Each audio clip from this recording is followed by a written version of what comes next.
Halo pejuang Latsar CPNS, saya Revina Violet, analis berita dari Biro Administrasi Pimpinan Sekretariat Daerah Provinsi Kalimantan Selatan.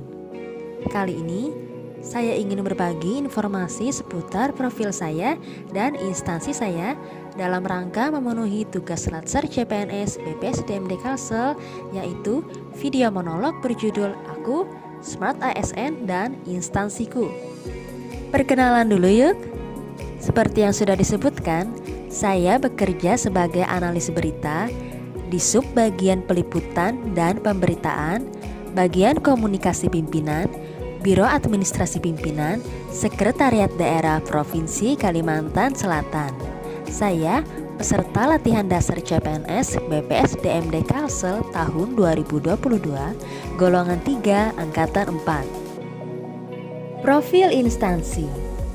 Sebagai informasi, Sekretariat Daerah Provinsi Kalimantan Selatan adalah unsur pembantu pimpinan pemerintah daerah Kalimantan Selatan yang dipimpin oleh Sekretaris Daerah atau Sekda dan bertanggung jawab kepada Gubernur. Di Sekretariat Daerah Kalimantan Selatan terdapat beberapa biro, salah satunya Biro Administrasi Pimpinan. Sekretariat Daerah sebagai perangkat pembantu pimpinan melaksanakan visi misi Gubernur. Visi misi Kalimantan Selatan tahun 2021 sampai 2026 terdiri dari 5 misi ya. Nah, poin keempat ini yang akan kita bahas. Misi keempat Kalimantan Selatan adalah tata kelola pemerintahan yang lebih fokus pada pelayanan publik. Nah, kinerja Biro Administrasi Pimpinan termasuk ke dalam misi keempat Gubernur Kalimantan Selatan Sabiri Nur dari rancangan RPJMD 2021 sampai dengan 2026. Jadi, dari misi keempat itu dibuatlah indikator kinerja utama Biro Administrasi Pimpinan. Standar pelayanan yang ingin dicapai yaitu meningkatkan kualitas opini terhadap pemerintah daerah di masyarakat. Nah, ini saya ambil yang cascadingnya ke bagian komunikasi pimpinan. Indikatornya, pertama, meningkatkan kualitas pemberitaan media massa. Kedua, pembinaan kepada pelaku media. Ketiga, penyebarluasan kegiatan dan informasi pimpinan. Keempat, fasilitasi komunikasi pimpinan. Dan yang terakhir, pemenuhan pelayanan peliputan dan pemberitaan. Berikutnya, bisa dilihat struktur organisasi Biro Administrasi Pimpinan yang dulunya bernama Biro Humas dan Protokol. Saat ini kami dipimpin oleh PLT Kepala Biro Administrasi Pimpinan Bapak Surya Fatliansyah. Oke, kita lanjut ke tupoksi. Tugas saya sebagaimana indikator kerja kelima tadi yaitu pemenuhan pelayanan peliputan dan pemberitaan, di mana tujuan akhir yang ingin dicapai meningkatkan kualitas opini terhadap pemerintah daerah di masyarakat. Bagaimana keterkaitan antara tugas saya dengan tujuan instansi? Oke, jadi begini.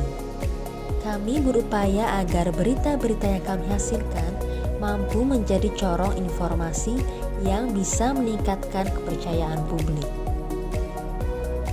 Caranya, memberitakan prestasi atau pencapaian-pencapaian kepala daerah, kemudian menginformasikan pencapaian-pencapaian pembangunan, menginformasikan kebijakan yang dibuat pemerintah kepada masyarakat, serta menginformasikan strategi yang sedang disiapkan atau dilakukan pemerintah ketika daerah dilanda krisis. Nah, ini ada contoh-contoh berita yang telah saya tulis dan dirilis oleh sejumlah media. Yang pertama ada diterbitkan oleh Republika berjudul Capaian Pembangunan Kalsel 2016 sampai 2021 meningkat. Pemerintah Provinsi Kalimantan Selatan melalui Gubernur Sabiri Nur memaparkan implementasi SAKIP pada jajaran Kemenpan RB secara virtual pada Kamis 17 Februari 2022 di Command Center Setda Prop Kalsel. Gubernur Sabiri Nur menyebutkan angka-angka pembangunan yang tercapai dari RPJMD 2016 sampai 2021 sebagai bukti peningkatan pembangunan di daerah. Selanjutnya, berita berjudul Kelola Das, Strategi Pemprov Kalsel Kurangi Dampak Banjir di Masa Depan, dirilis oleh kompas.com. Untuk mengurangi dampak banjir yang kerap melanda sebagian wilayah Kalimantan Selatan, Pemprov Kalsel telah membuat kajian pengamanan lingkungan. Kajian tersebut merupakan kolaborasi antara Kementerian Lingkungan Hidup dan Kehutanan dengan Pemprov Kalsel, berisi strategi pengelolaan daerah aliran sungai Barito guna mereduksi banjir. Jika berita sebelumnya membahas tentang pencapaian pembangunan, kemudian strategi menangani krisis, nah ini ada berita tentang inovasi pemerintah daerah. Permudah akses informasi kehutanan, Pak Mandiri luncurkan Siforeska, Republika. Gubernur Kalimantan Selatan Sabiri Nur meluncurkan karya inovasi Dinas Kehutanan Kalimantan Selatan di bidang digital, yaitu e-Service Siforeska, Jumat 21 Januari 2022 di halaman kantor Dinas Kehutanan Kalimantan Selatan. Saya kira cukup pemaparan dari saya. Mohon maaf jika ada kesalahan kata. Terima kasih ya atas perhatiannya.